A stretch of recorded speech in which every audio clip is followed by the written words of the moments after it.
morning po sa ating lahat. At ngayon po ay Sunday. At tayo po ngayon ay pupunta sa Colon Walk Park. So hindi ko po alam kung paano pumunta doon, pero may guide po tayo para makarating doon.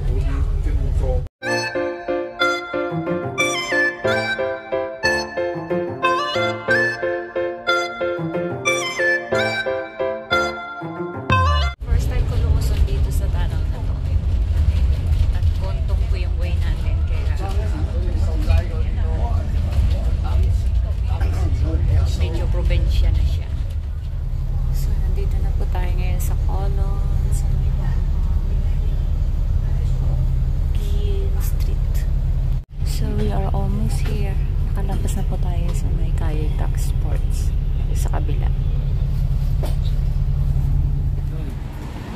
Alright, so good afternoon everyone. Nandito na po tayo ngayon sa Colon City, sa may Colon Wall City Park, Carpenter Road Park location map daw. So dito po tayo mag-walk. Ayan. At nagbiyahe po tayo mula North Point papunta rito sa Colon City. Napakalawak po nito. So dito po pwede pong mag-rent ng bicycle kapag gusto mong maglakad sa may kabuuan ng park na to. So sa bungad pa lang makikita natin yung mga nagtataas ang mga trees dito. Ayan. Sa bungad pa lang. At continue walking po tayo. Yan ang pupuntahan natin dito, guys. Ayan. At makikita natin dito pa lang is mga bonsai. Create ng mga bonsai po dyan. Yan sa paligid na yan. Tahimik siya. Medyo mainit yung weather. At hindi naman masyadong masikat ang araw daw. So Colon Wall City Park, isang makalumang heritage po ng mga Chinese. So let's get inside.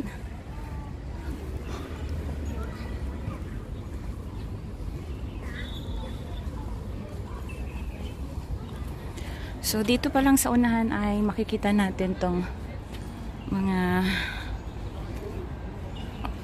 nakalagay na katagala na Chinese, pero hindi natin to naintindihan.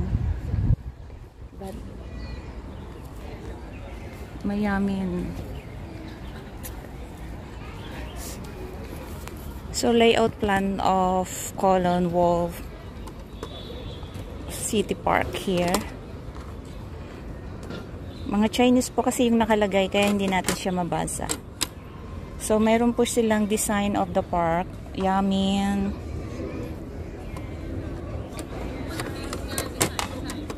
Old Southgate, Eat, Flora Walks, Garden of Four Seasons, Garden of Chinese Zodiac, and yeah, and Chess Garden, Mountain View Pavilion,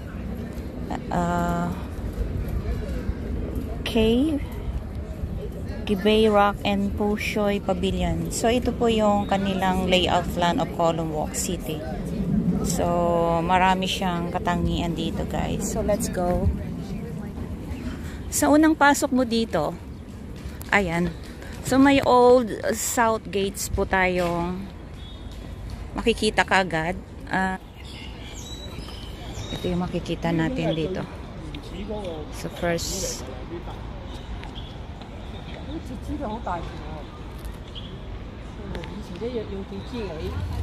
ito po yung remnants of the south gate ng panahon, that south gate of the Colon Wall City noong 1920s.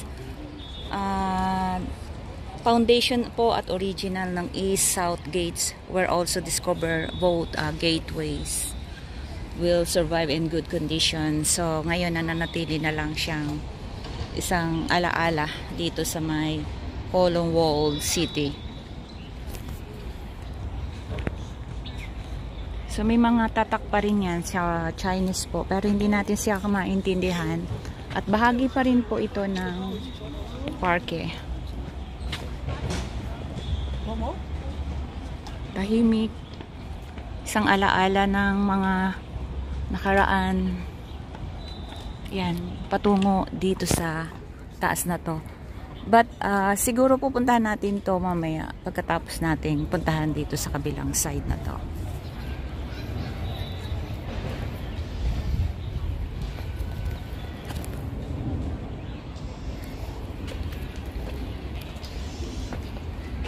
Grabe yung katangian ng mga bato na yung formation rock niya dito. Pinananatiling malinis at napakaganda ng lugar. At para mas madali ay pinaganda nila yung daanan na to patungo doon sa kabilang side na yan. Kahanga-hanga. At napakaganda po. Tahimik siya at maririnig mo yung mga singing ng mga birds dito sa kapaligiran ng Kowloon Walled City. Kung gusto mong pumasok dito sa Alms House na to, so kailangan mo yata kumuha ng ticket. Is it necessary to get the tickets? So may bayad pala pag pumasok ka dito, 220 daw. Sabi po ay free admission, so hindi pa tayo papasok. Tingnan na lang natin tong Alms House ng kanyang historic photo album.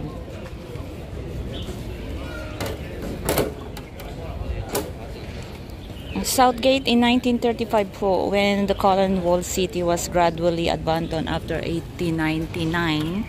Guarding the city were also discarded. So ito po yung mga pictures ng Southgate of Kowloon Walled City noong nakaraang 1920 to 1930. At ito po yung makikita natin is ito po, yan. And that also yung Tangyan Plan. I don't know what is that.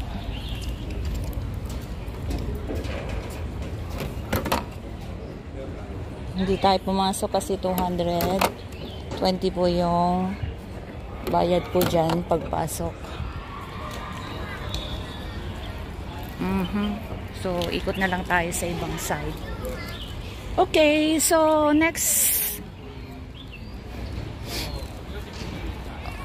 adventure natin is pasok po tayo dito.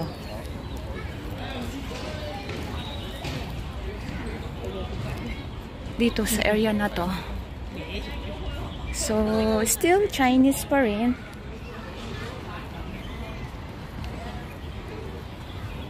Can I get any? Yeah, you can. Thank you.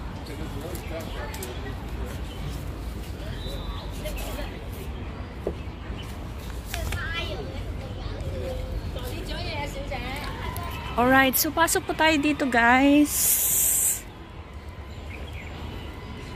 Wow. That's beautiful. Look at this. Isang pamana ng mga ninununuan ang ancestry o ancestral ng ano ng ukit na ito. At talaga pong dinadayo siya ng mga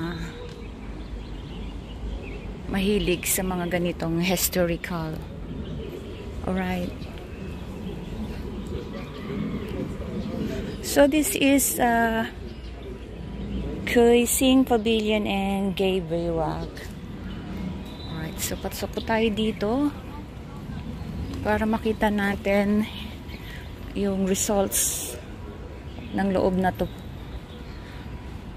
Maraming mga journalists o photographer, they like to get the pictures para makita yung ganda nito.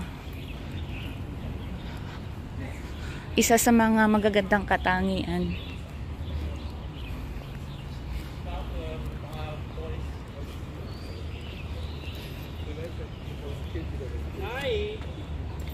Lingnan style and Guanjing Square. Wow, so beautiful. At look at naman yung mga floor, oh. So we have the guide here.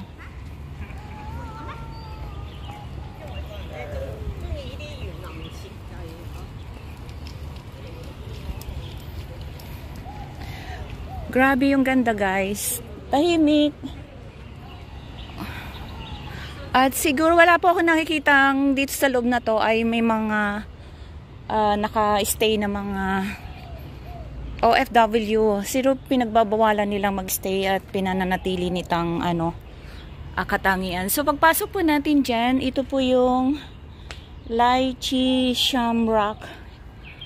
Yan, pagpasok po dyan, Christian National Evangelism Commission started community services for the whole whole city in 1952. Wow, look at this. So beautiful. Oh my God.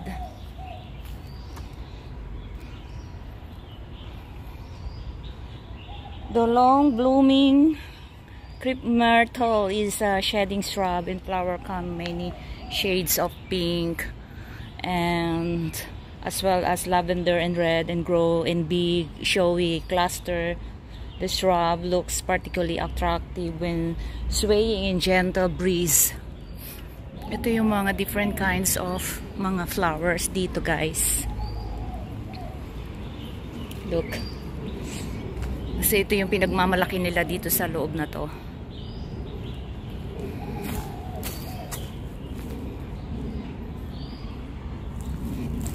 So beautiful. Grabe.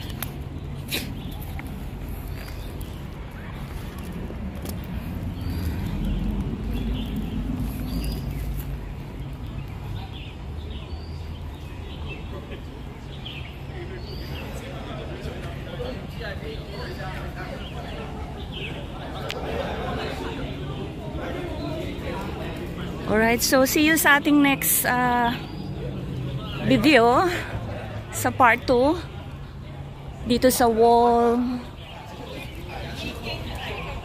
Kowloon Wall Cities, a cinematic journey.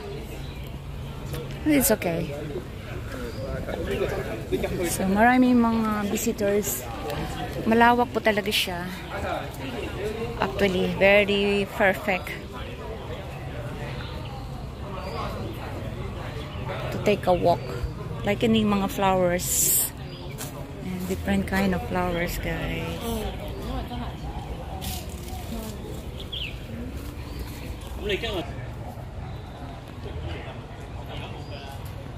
Ito po ay isa sa mga ipinagmamalaki dito, yung mga bulaklak na itinanim.